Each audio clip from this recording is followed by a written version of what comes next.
Funding for Austin Business Matters was provided by Division X Incorporated, where e-commerce meets e-marketing. Today's episode is Sales Mapping for Small Businesses with Dr. Jan Triplett, hosted by Daniel Hudsky.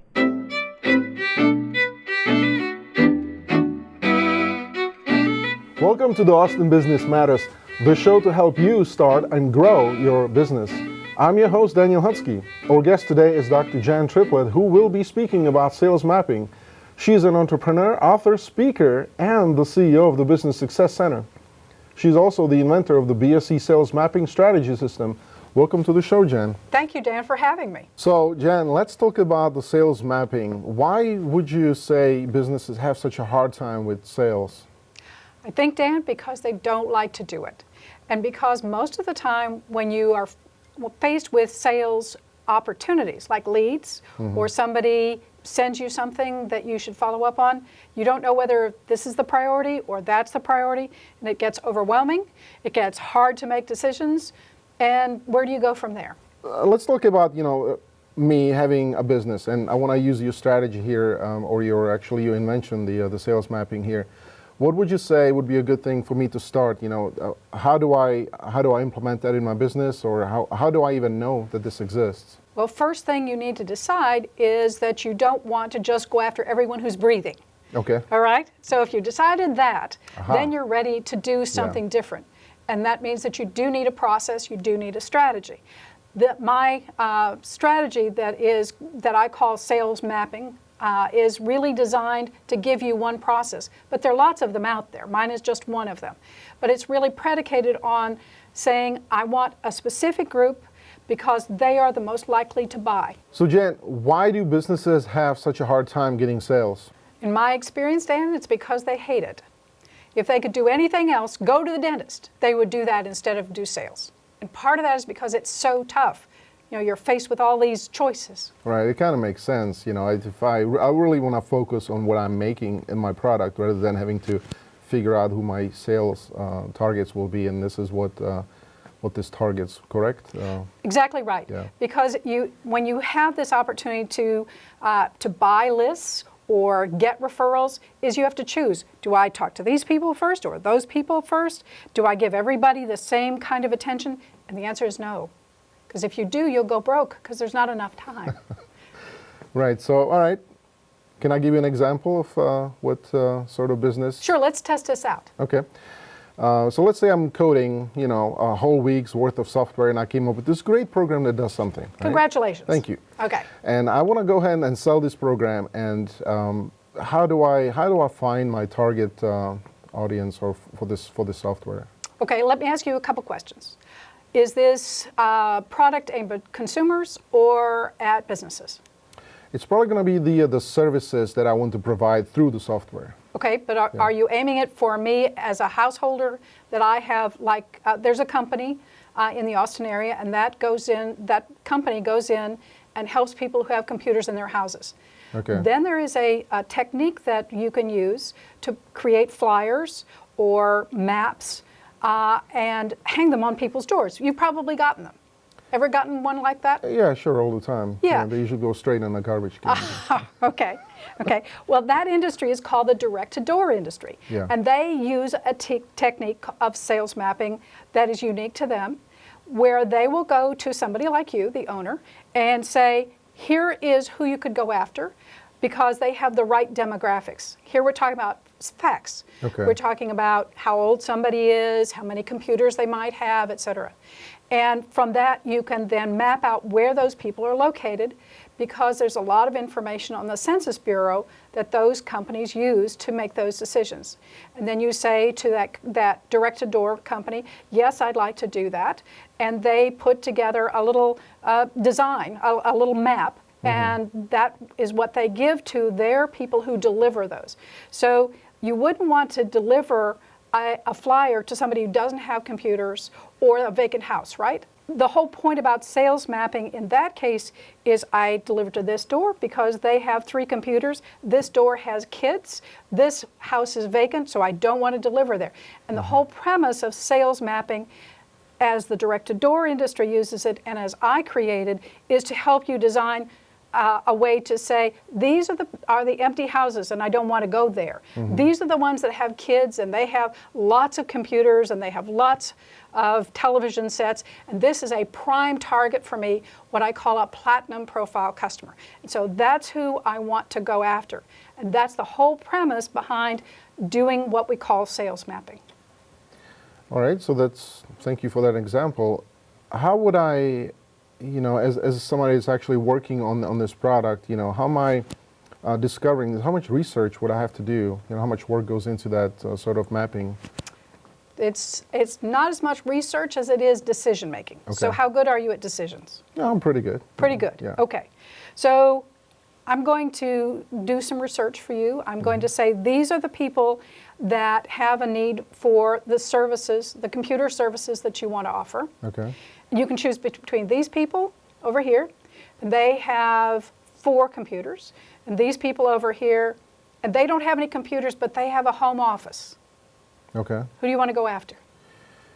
Well, that's what I'm hoping your sales mapping is going to help me to make a decision with, because I don't know. I mean, they could be potential target customer, right? Right. Yeah. And that's why just knowing that much is not enough. So what sales mapping does, it gives you more detailed information beyond what are called demographics. What we call psychographics, where we're looking at attitudes and interests and opinions and values and lifestyle. It's a long list of stuff. But what you do is you categorize them. So these people who have 5 computers, they've got a young family. You have a feeling that they are into technology. So they're probably more interested in it if you're dealing stuff at the home. These people, they don't have any kids. They have a home office. So if I'm doing services at the home, these people would be platinum.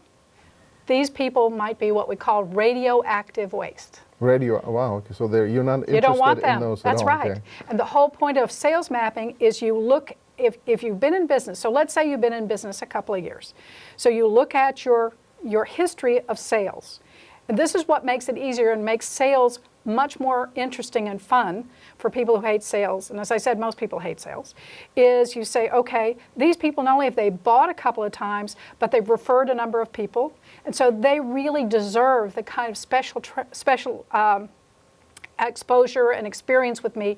And so when their computer goes down on Friday night at 7:30, you bet I'm going to have somebody out there at Saturday morning at 9:30 because they're a good customer. Now these people over here, they're the home-based business. They don't have any computers. They just sort of have it and they don't use it very much. When they call, we're going to put them on the list and we'll see them on Monday. It's not that you're treating them badly. You're just saying that these people have more of a need. And that's what you want to concentrate on. And what that means is it saves you a lot of time and it saves you a lot of headache and a lot of money.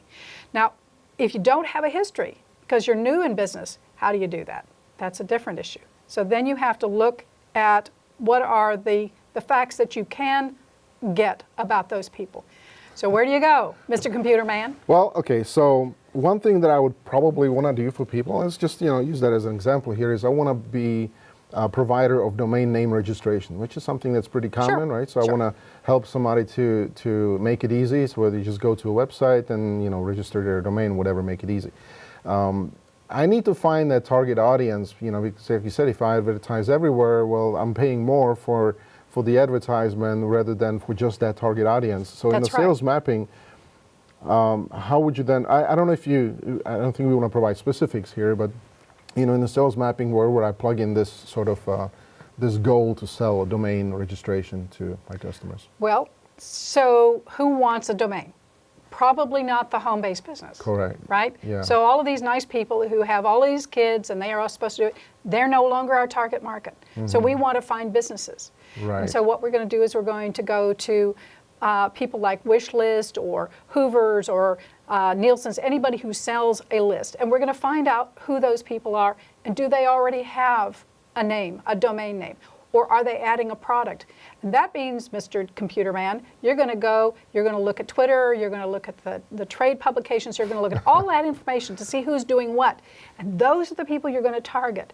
And those are going to go in the green area in the chart I have that says platinum, okay? Yeah. And what you're trying to do is to tell yourself, if you're the salesperson, and for most of us who are small businesses, we are the salesperson and the chief cook and bottle washer and the coder and everything else, is this is who I should focus on. So I'm going to aim my message and whatever I do to find these people and to follow up with them. So if you're at a meeting, so let's say that you go to the Austin Inventors and Entrepreneurs Meetup on the first Monday of the month, and you meet lots of people, and so somebody over here named John says, hey, Dan, go follow up with so-and-so because they've just started a business and they don't have a website. Well, how do you know from what he said whether he's platinum or he's radioactive waste? Right.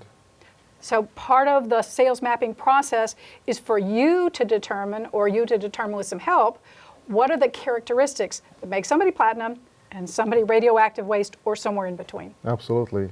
So let's say John gives you a really good lead and you follow up with them from the Inventors and Entrepreneurs Meetup. Okay. And they buy. And they're the best thing since sliced bread, and they refer you to everybody. So they get points, okay? John sends you somebody else. You thank John. Thank you, John, for giving me this one. So how about another lead, John? John gives you Mary. Well, Mary's a really nice person, but she doesn't return phone calls. She doesn't do what you tell her. She complains all the time. So there are a lot of things that have to do with your experience with them that even though she might have started out over here, she's kind of losing points as she goes down the road. So she's losing points towards the That's radioactive right. zone. That's is that right, that's right. Yeah, there is, actually, radioactive would be glowing, but yes. Yeah, it does glow. Yeah. And you know the most interesting thing? What is it? It's that people think they know their customers, and when they begin to use the sales mapping system, is the people they thought were the best are like puppies. They're really, puppies? Yeah, they're like puppies. You mean like cute them? and cuddly? They're cute and cuddly, but they don't add a whole lot of value to the business. And what I tell people is it's okay to have one puppy, just not a whole string of puppies. And these puppies could be radioactive? They could be radioactive. Okay, I see. So but if nothing else, they puppy. need potty training.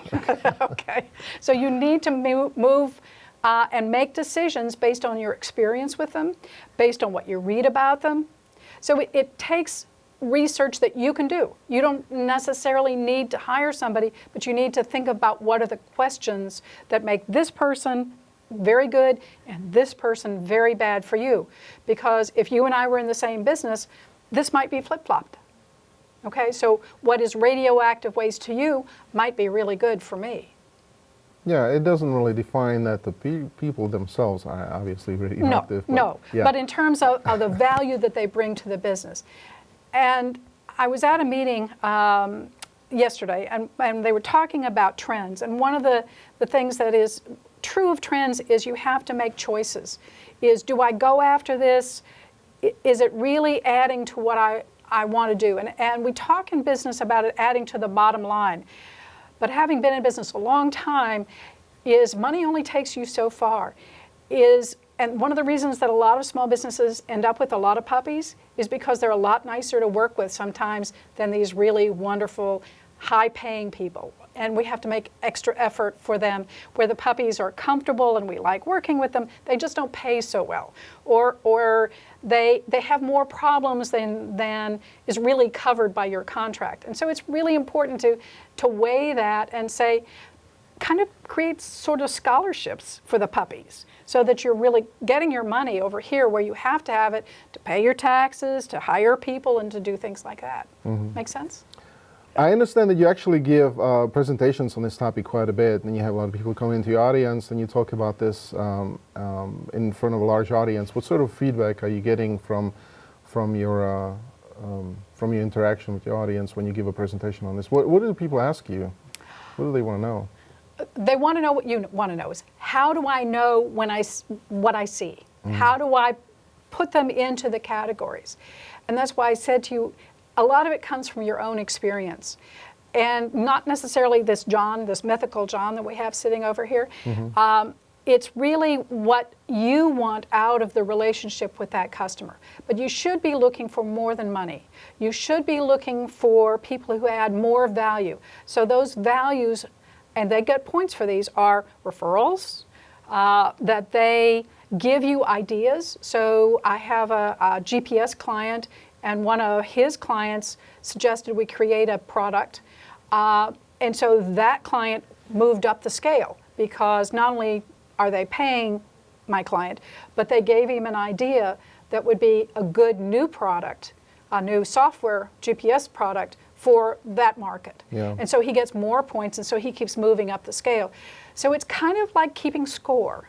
And what people want to know is, how do I get started, which is kind of deciding what the rules are. Right. And then how do I make sure that I'm doing it? Because you get started doing it and you need to keep doing it. And that's why I color-coded the sales mapping chart to visually be able to very quickly, for everybody in the office, whoever answers the phone, whoever does the coding, whoever cleans the toilets, to know that this is a prime customer and they deserve, because they have earned, special treatment.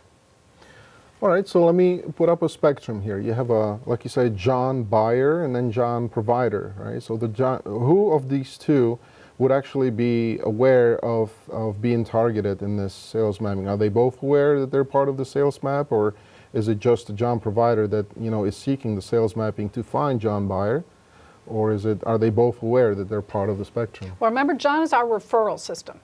He may or may not be a buyer, but let's make John the buyer, a buyer as well. He likes you so much that he keeps giving you leads. Okay. But if he's giving you leads that lead to more Marys, we have to tell John, whoa, go back a bit. This is who I need. This is the kind of customer that I can really serve and who's good for me. And then if John takes that in and makes the adjustment, John gets points. If John keeps sending you Marys, then we say, thank you, John, very much, but you never follow up on the Marys. There's a saying that you probably have heard, that 50% of leads are not followed up on. And people go, oh my gosh, 50% of the leads are not followed up on that I get. Well, but you don't know which 50% is not followed up on. It could be the bad set that you shouldn't follow up on, not the good set that you are. And the whole point about sales mapping systems is to do that. Yeah, this is actually very interesting information. I'm looking forward to Are you up for it? I'm up for it. Well, good. Let's figure out how I fit myself into the Okay. map. It sounds to me like you really become a subscriber on either side of the sales map, really. If you're either a buyer, like you said, or maybe the provider. The provider obviously is more interested in being part of that, but the buyer also becomes a subscriber to this mapping, so he can become available for business. They do. Yeah. You're exactly right. So you have a very handsome watch on your arm. There it is. And you are trying to support a city, Detroit, right? That's right. Right. Yep. And so I have a client who deals with watches, and for his platinum profile customers, they all belong to a special club. So he created a unique thing that the people who are not platinum want to get into. And so in the discussion that we just had before, John, who is our client and our referral source, is in this club. If John weren't in this club, by having X number of referrals, John may be getting that club. So it's kind of taking an idea that's been used for years by the airlines. Every time you fly, you see all those VIP lounges. Right. Same idea.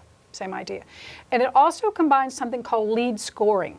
And there are companies that probably in your email you've seen adverts for, buy this lead scoring tool and things of that sort. So it does use that concept, but it uses it from a very human standpoint, because when we're small business owners, the business is us. Even though you're out there coding and maybe I never see you, I know there's a Daniel behind that code. Every line that you write is your take on that thing. And that's what makes you unique. And this system of sales mapping is to demonstrate that uniqueness to yourself and to others by saying these people value it, these people not so much, these people not at all. And so you just send them to your competition and let them have at it. All right, so we're really talking about market penetration here. In a way. Somebody that may not even know that they're a potential customer for something that I'm providing, and I'm going to penetrate their house or their business with the services that I provide. and therefore I can apply these the sales mapping. Is it a strategy, or is it a? It's a system. We've just okay. talked about one piece of it, but I want to talk about what you said about penetrating them, that they might not know that they were, and that's right. Is that it's your job as the business owner, as the owner investor in the business that you have, to say, these are the people we want to go after. And you've done your homework and done what we call pre-qualify. So just like in the example of direct to door, is you go to this business and not this business. You go to that one and not this one. And it really ends up sort of looking like a map with dots, and you can begin to see patterns. Okay. So the whole point about sales mapping is to find patterns, and so that easily you can recognize, or when somebody calls in, you have a series of questions you can ask them, and you can know immediately, is this a prospect that has the potential for being platinum, or is going to actually be some sort of a pain and be bronze, lead, concrete, or radioactive waste. That's the back end. So is that the whole chart? You have what is it again? Is the platinum, gold, lead, silver. Okay. And then we have a dividing line. Okay. And then we go down to lead, bronze, lead, concrete, which is where I used to stop until I had a customer who said, I have customers who are worse than concrete. I grew up in Chicago, and to me, concrete is people who wear concrete galoshes and get dumped in the Chicago River. But he said, no, they're worse than that. There are people who glow, they're so terrible. So I said, fine, we'll call them radioactive waste. And all of us have them, all of us have had them, and what we want to do is not have them or not attract them. And one of the things that sales mapping does also, Dan, is you're going to do an ad. So you've got this ad, even if it's social media. So you're going to send out this message and this message through Hootsuite or Twitter or whatever. You want it to target the things that this group value and not attract these people. You want to turn them off so they don't call you. They don't take your time. They don't ask you stupid questions. It's not that they're stupid, it's just that you offer something else. They just don't have experience with my business, I have to say. But so, Jan, it sounds to me like you said that you have a line at the silver level. Right. Would you stop there and then basically do not go underneath, or would you still try all the way down to the radioactive level? Or I stop at silver. Silver, okay. Right. That's my understanding as well. All right. And platinum is obviously the highest. Most of us have a couple of those. We may have that as a goal, but we don't get a lot of them. But if we get a lot of the others, we go broke, okay? Right. Because they're taking too much of our time. The cost of your business That's gets, right. it gets out of line. You really want to have, right. Do minimum effort and most sales, really. Right. Yeah. And I want people who want what I have to offer. If it's not appropriate for them, and I want to go back to the question you asked me at the very beginning, is why is sales so hard? And it's because people read books that say you should persuade them, you should convince them, you should give them a solution. Well, you know what? Not everybody wants a solution. Some people are perfectly happy being miserable, okay? Okay. What about begging? Can I beg? No. Is that in the list? And so, please buy my product. Yeah, well, but you're going to be sorry you did. And I can't think of any business owner I've ever talked to that didn't regret convincing somebody to buy their product. Is it turned out bad for both sides. So if you can have a system that allows you to identify the people who are already predisposed, is they're going to be happier, they're going to tell more people like them, and that's what you want to do, is it attracts them. Anytime you get a prospect, the highest they can ever be is silver at the beginning until you get a chance to qualify and move them up or move them down. Okay. And the whole point of sales is not to sell. It's to give someone that you want an opportunity to buy what you have at the price you want to charge. Okay, That's all that sales is all about. So let me see if I can summarize this, right? Okay. I'm looking at 100 people out there in, well, whatever, a square or something, and somebody there is raising their hand saying, hey, I want to buy, I'm looking for this, I want to buy this, but nobody else around them hears because they're just in a crowd of people. But here, really, mapping, the sales mapping, helps me to identify them immediately out of the crowd and basically reconcile with them to bring them in, to identify them and reconcile it and bring them in as a customer. That's right. And therefore we have then the production here where I make something and you just buy it, and it really makes it very shortcut to the Absolutely. buyer. Yeah. And you don't have to feel like you're pushing somebody to buy something, because it feels sort of slick and dirty sometimes for a lot of owners. That's what I hear a lot. So a sales mapping system, whether you use mine or somebody else's, where you've made those decisions, allows you to justify maybe, but it actually really works. You know, you actually do see higher profits when you are attracting the people who want what you have. We have a tendency sometimes as human beings, and maybe it's not true in some other countries, but it's certainly true in the United States, is you should want what I have. And a songwriter named Tim Henderson wrote a song a long time ago that a man named Alan Damron sang called, "I Won't Should on You If You Won't Should on Me." I don't want anybody to should me when it comes to sales, and most small business owners don't want to either. They really want people to engage with that are already committed. Those are what we call yeses. But what happens is we think we need to convince, and so we go after the no's or the maybes.